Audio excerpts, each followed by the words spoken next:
خارجہ سے باہر نکال دو ہے. اس نے فقیر کے مکان کو کیا سمجھ رکھا ہے؟ فقیر کے مکان کو کیا سمجھ رکھا ہے؟ بے وقتی آ گیا ہے، اسے باہر نکالو. باہر یہ باہر نکالنے بھی کوئی حکمت تھی. کہتے ہیں نا اعلیٰ حضرت فرماتے ہیں کہ گناہ کبیرہ بھی پیر کرتا ہو تو یہ نہ کہو کہ یہ گناہ کبیرہ ہی ہے. پیر کی حکمت ہوتی ہے، ٹھیک ہے نا. یہاں تک عقیدے کا مسئلہ ہے. اس میں نکل جائے گا. ہمارے یہاں تو کوئی دھکا دے دے تو بس ہو گیا تھا، 10 دفعہ بنانا پڑے گا. تو ادھر خواجہ بہاؤالدین نقشبند کو ان کے پیر و مرشد نے نکال دیا، باہر کیا، اور خادم سے کہہ کر کہ نکالو اسے باہر. کون آگے نے فقیر کے مکان کو کیا سمجھ رکھا ہے؟ نکال دیا. اور بہرحال خادم نے فوراً حکم کی تعمیل کی، پیر کا حکم ہے نکالو باہر، میں جانتا ہی نہیں کون ہے. باہر نکال دیا. جیسے میرے صاحب ماشاءاللہ وہ بس پیر کا حکم ہو گیا تو بس پھر بات ختم ہے. کہ بھائی میں برسوں سے تجھے جانتا ہوں لیکن اب میں تجھے نہیں جانتا، پیر کا حکم ہے بس، اب نہیں ہو سکتا کچھ کا. بہرحال اس لیے میں نے اپنے نفس کے ساتھ صلح کی. آپ فرماتے میں نے اپنے نفس کے ساتھ صلح کی. یہاں سے تو تم نکال دیے گئے لیکن اب جاؤ گے کہاں؟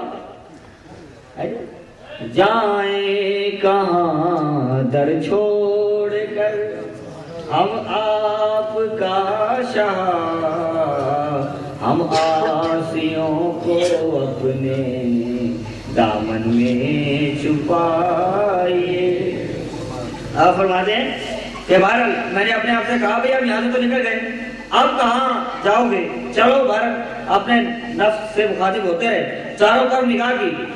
خدا تعالیٰ کی اس وسیع تر زمین پر کوئی ٹھکانہ مجھے نظر نہ آیا. فرماتے ہیں کہ اس وسیع زمین پر مجھے اپنے مرشد کے علاوہ کوئی ٹھکانہ نظر نہ آیا. خدا تعالیٰ کی پوری سرزمین پر آ کر یہی اپنے نفس کے ساتھ مشورہ کیا. بات یہاں پر ٹھہری کہ بھئی کہاں جانا کہاں کا آنا ہے، کہاں کا جانا کہاں کا آنا. آنا جانا مدینے میں یوں ہی رہے، آنا جانا مدینے میں یوں ہی رہے، سانس جب تک آتا جاتا. فرماتے ہیں کہ میں نے پھر یہی ارادہ کیا کہ اپنے پیر و مرشد کے آستانے کی بار دہلیز پر ہی پڑھ رہا ہے، دہلیز پر پڑھ رہا. سارے رات اپنے پیر و مرشد کی دہلیز پر پڑھا رہا. رات تھی، دھند زیادہ تھی، برف بھی پڑ رہی تھی، برف بھی پڑ رہی تھی، برف سخت تھی. وہ برف نہ تھمی صبح تک. رات کا پہر ہوا تہجد کا. ایک خاصا ڈھیر مجھ پر برف کا پڑ گیا. جب پچھلی رات ہوئی میں بے ہوش ہو گیا.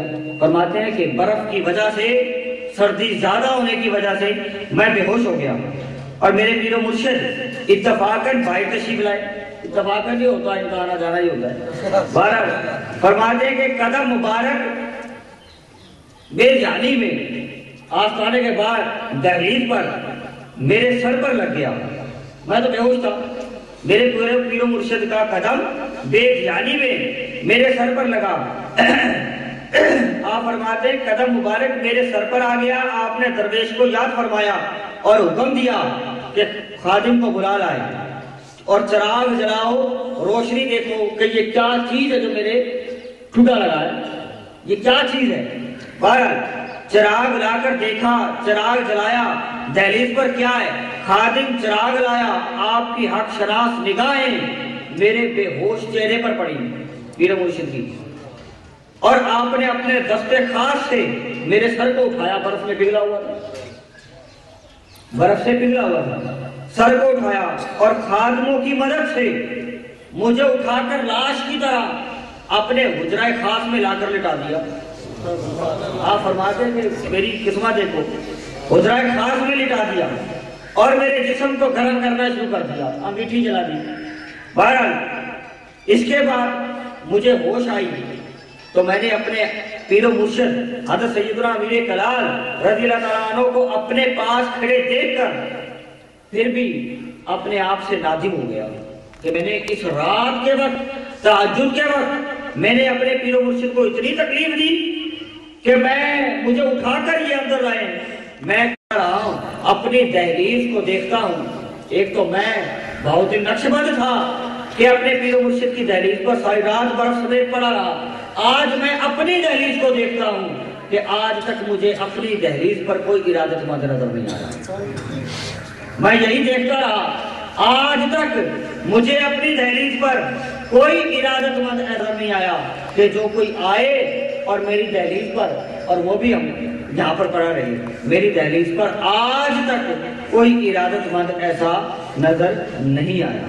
بہرحال بات کہنے کا مقصد یہ تھا کہ اصل کچھ ملے یا نہ ملے، ٹھیک ہے، کچھ ملے یا نہ ملے، ہمیں تو صرف محبوب سے غرض حاضری دی ہے، اس کے ساتھ کئی کام ہو جانا ہے، ٹھیک ہے نا، جیسے